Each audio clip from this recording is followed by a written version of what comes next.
Deixa eu ver, tem alguma pergunta aqui? A gente não falou ainda, hein? Cada uma, né? Falta sua experiência, Thaís, e a experiência da Nath. Então vai, manda. Bom, vamos lá. É uma experiência que marcou. Sim, experiência tive muitas, né? Só que a que marcou mesmo foi quando eu estava num curso do IPC, que é Instituto de Projeciologia, do Valdo Vieira. E eu estava fazendo um curso que chamava Mega Fraternidade.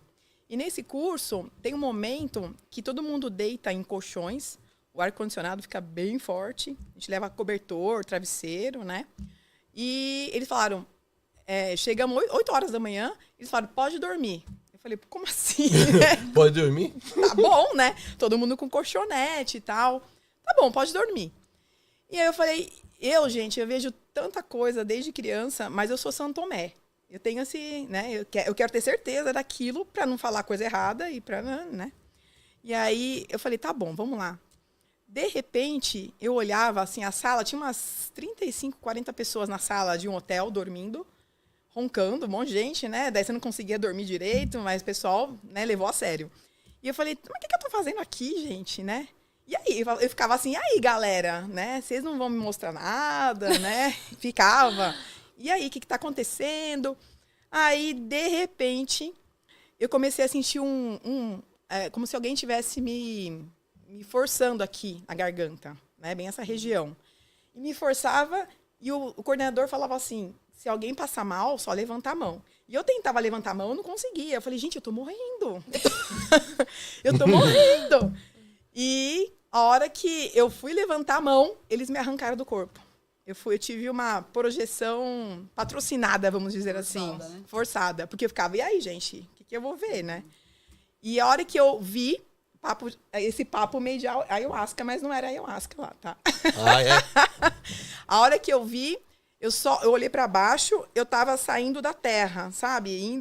Sabe quando a gente coloca no Google? Você vai saindo? E eu olhava e falava, meu Deus, cadê meu pé?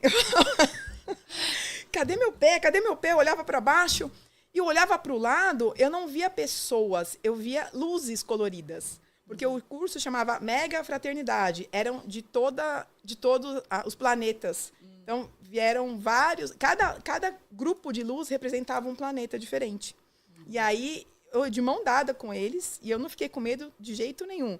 E eu comecei, a primeira vez na minha vida que eu senti o amor incondicional. Aí eu soube o que é isso. E eles me passavam, fica calma, você tá aqui. E aí eu via o planeta, eu via tudo. E eu olhava para baixo e falava, meu Deus, que legal, não quero voltar. Eu não quero voltar. E aí eles me passavam aquela energia tão gostosa, mas tão boa de sentir. E de repente eu voltei pro meu corpo e comecei a chorar que nem criança. Porque era tanta energia boa, era um sentimento tão bom de amor incondicional que eu nunca tinha sentido na minha vida aquilo. E eu comecei a chorar. Eu até peguei cobertor, né, coloquei, eu falei, que vergonha, comecei a chorar. E depois de cada experiência que a pessoa teve, tinha uma pessoa, que era o coordenador do grupo, que era o Epicom. E o Epicom, ele falava assim, cada um ia falar com ele, que era uma entidade, né? E aí a primeira coisa, eu fui a primeira a falar com ele, e ele falou assim, gostou da experiência? Eu falei, opa! Eu falei, sim. Ele falou, você estava pedindo, né? Nossa! Meu... Falei, cara, aí cheguei em casa para contar pro meu marido e eu comecei a chorar também, porque eu senti aquilo de novo. Gente, é um negócio surreal. Eu nunca senti isso na minha vida. Então, de tudo que eu vi, enfim, essa foi que marcou a minha vida. Eu falei, não, eu preciso trabalhar com isso. Então, foi uma delas aí. Meio papo estranho, mas... Depois daí você já... Não, aí eu tive certeza. Certeza. E você... Não precisa de microfone. Eu tô com esse, mas tá funcionando aí, né? Então, eu sempre fui totalmente conectada com tudo. Então, eu faço projeção, saio do corpo com consciência desde que eu me entendo por gente. De pequena eu tenho recordação de sair do corpo.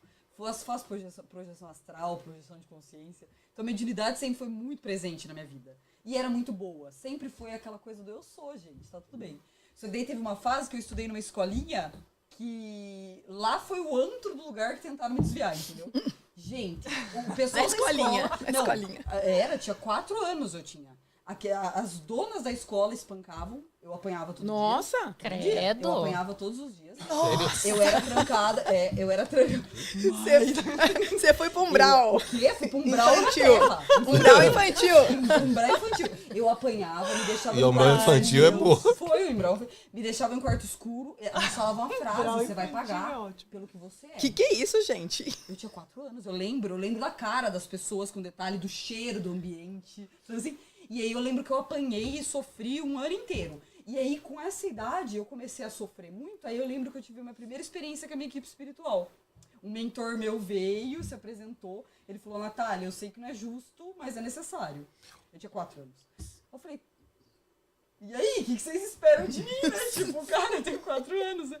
Aí eu lembro que ele começou a mostrar. Aí a minha clarividência fez o quê? Pá, estraçalhou inteira, só, pá, abriu tudo. Gente, a escola era meio que uma projeção física da egrégora belezinha que me encontrou, sabe? Gente, era cada ser naquele lugar, mas cada ser. Teve um que ele olhava pra mim, ele ria de gargalhar, ele falava, te achei, e ria. Então ele reconheceu a minha energia nessa encarnação, entendeu?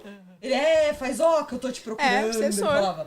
Então, pra você ver como a gente não é. Então, era aquelas coisas bizarras, e as donas, o pessoal que trabalhava lá, era tudo a mesma faixa. Então eu apanhava fisicamente, eu apanhava energeticamente. Nossa, só Que cacete. horror. Gente, eu fiquei mais Só- de um ano Sua mãe sofrendo. não sabia disso? Sabe o que eles faziam comigo? Se você abrir a boca pra contar qualquer coisa pra tua mãe, você nunca mais vê ela. Nossa. Tenho isso, eu tenho esse registro na minha memória, gravado. Então eu não contava, eu ficava calada. Aí que eu comecei a fazer o quê? Engolir o que eu era. Vocês estão entendendo? Porque eles falavam, você não vai ser o que você é. Você não tem direito de ser. Caramba, mano.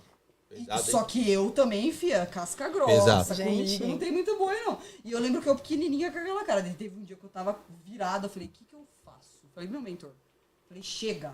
Aquele eu não aguento mais, que era o piorzão de todos lá. Que era o mandante da bagaça. Teve um dia que eu olhei, meu mentor olhou, bem querido, olhou e falou, viu, você sabe o seu tamanho, né? Eu lembro que eu olhei pro meu mentor, eu dei uma risada, eu falei, eu sei. Eu sei que eu fui em direção do cara, ele tava rindo toda hora. Quando eu fui aproximando, ele parou de rir. Eu só cheguei nele e falei, agora você vai ver. Botei a mão no meio do peito dele, assim, ó. A hora que eu botei a mãozinha, pronto. esse ser, sei lá pra onde ele foi. Aí eu comecei a ficar mais leve, e aí eu lembro que eu tive a coragem de começar a contar pra minha mãe. Só que daí foi um rebuliço, gente. Todas as outras crianças começaram a relatar pras mães, porque não era uma coisa só. Gente, Tinha imagina. algumas outras crianças Aquilo que lá também era sofriam ritual. lá, entendeu? Tinha crianças que não Gente. Diana, entendiam. eu vou até falar que nem a Lua falou assim, será que é verdade isso? Pelo menos na minha geração, que eu sou dos anos 90, quando eu era criança, então, tinha muita escola que batia nas crianças realmente. Batia. E eu lembro que lá na minha escola tinha um quartinho da Nadir. Olha lá. Quartinho da Gente, que horror. Mas o quartinho da vai Nadir não piorando, segurava só vai nós não, hein? piorando. Porque nós era terrível. Então, não, eu não conseguia. Nós era Eles terrível. conseguiam me segurar. Não segurava a gente, o quartinho. É que Mas eu era tinha... o foco maior, né? Eu era que mais sofria, que mais apanhava. Porque você era E- mais... Mas É. antigamente Era mais tinha aquele médio, lance né? de ajoelhar no milho, de Sim. tomar uma Pô, reguada na mão, né? reguada. Eu lembro de ficar pelada, esperando pra tomar banho no inverno, ficar 40 minutos, todas as Para. crianças no chão frio. Que é isso, sem roupa, gente? esperando banho. Era assim o nível Horror. daquela escola. Tanto que depois foi feita todo né, a polícia foi... Gente, as coisas que descobriram foi, assim, desumanas. E eu vivi 1 ano e meio disso. E, assim, é fato, gente, é real. E não era só. O físico era o reflexo do astral. Então, era um combo alegria. Eu falo, foi o combo alegria, né? E aí, gente, disso, eu continuei a minha mediunidade, mas daí eu fui crescendo na minha fase meio adolescente, gente. Eu oprimi. Porque eu acabei startando muito esses resgates do medo, né? Desses registros de memória. E aí, o que aconteceu? Mais ou menos aí com uns 16 anos, eu falei, sabe o quê? Eu não quero mais. Chega de mediunidade, de espiritualidade. Gente, eu fechei tudo. Por livre Sim. processo. Eu tenho habilidade Pra de se fazer o que eu quero. proteger, né? Falei, chega, mas aí eu bloqueei de 1 grau, gente. Tudo bem, fiquei dos 16 aos 18. Chegou de 18 para 19, eu lembro que um dia esse mentor de sempre, ele veio na minha frente, fazia tempo que eu não via, né? Aí eu olhei até assustei, falei, gente, o que tá acontecendo, né? Oi? Ele, você sabe o que eu tô fazendo aqui, né? Falei, não. Aquela cínica, né? Ele, então, Natália, é o seguinte, você tá aqui, você tem consciência plena. Gente, eu sempre tive 100% da consciência do que eu tô fazendo aqui. Eu nunca passei por véus de esquecimento nenhum. Então, projeto de alma, plano de existência, eu sempre soube, entendeu? E eu sabia que meu propósito era trabalhar com espiritualidade de algum jeito. E principalmente honrar e usar a mediunidade, entendeu? Aí ele olhou pra mim e falou, você sabe? Aí eu falei, é verdade, eu sei. Mas eu não quero. Ele falou, não, tá tudo bem, tudo certo. Ele falou, você tem total direito ao livre-arbítrio, você não precisa querer. Tudo bem, você vai negar? Você vai querer realmente abster de tudo? Você vai tirar tudo? Falei, vou. Ele, então, tá bom. Então você, a partir de agora, você vai ter uma questão séria no seu sangue e em 1 ano você vai estar morta com leucemia. Ai, Aff. credo. Que legal. Aí eu ainda Gente, fiz, que é isso? Falei, tá bom, Acho que não. tá bom, vou ter. Falei, então tá bom, vamos ver. E fiquei de boa. Gente, deu 1 mês dessa conversa com o mentor.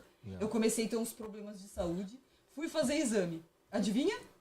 Pau no meu sangue. Tava com tudo desequilibrado. Daí o médico começou a fazer um monte de exame. Ele falou, meu Deus, suspeita de leucemia. A hora que eu vi aquilo, eu falei, gente, eu tinha 18 anos. Falei, como assim? Aí eu chamei ele, falei, volta, vem conversar. Pensando bem. Reconsiderei. Preciso conversar. Aí ele voltou 1 mês, gente, depois. Eu falei, cara, mas já leu. Eu falei pra você que em 1 ano você estaria já no outro plano e tá tudo certo.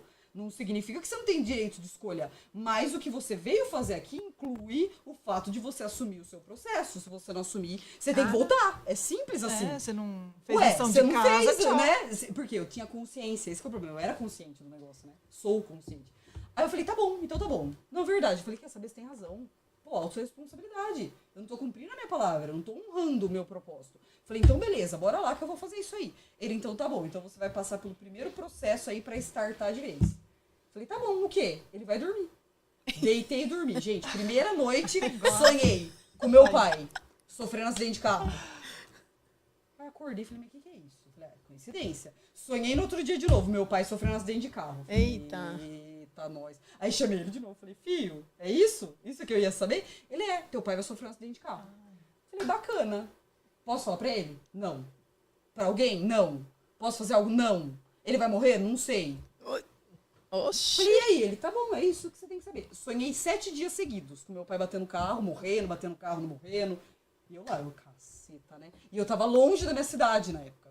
Deu 7 dias, no 8º dia, minha mãe me ligou um dia. A hora que ela ligou, eu tava longe. Eu só peguei, minha mãe ri até hoje contando a história. Peguei o telefone e falei, meu pai tá vivo? Aí minha mãe já rindo do outro lado, aquela coisa. Ela, tá vivo, tá vivo. Mas ele deu, falei, ele sofreu um acidente de carro, né? Aí minha mãe, então, Natália, o que eu posso contar que você não sabe? Falei, sofreu. Aí que tá. Eu falei, como que foi o acidente, gente? Meu pai, ele tinha um problema seríssimo, que ele dormia no volante, dormindo. Ele dormia dirigindo. E ele já tinha batido 3 vezes. E nada sério. Desta vez, ele deu com o carro na traseira de um caminhão parado. Só que a sorte é que ele deu de um jeito estratégico. Ele pegou toda a lateral do carro, não onde ele tava. Detalhe. Eu ia pra faculdade e voltava todos os dias. Eu tinha acabado de entrar em férias, fazia 1 semana. Eu estava com ele. Então ele ia bater esse carro comigo dentro e eu tava morta. Tanto que quando ele foi ver o carro, o cara falou, olha, Josimar, você deu muita sorte. Porque se você tivesse com alguém no banco do carona, você tinha matado.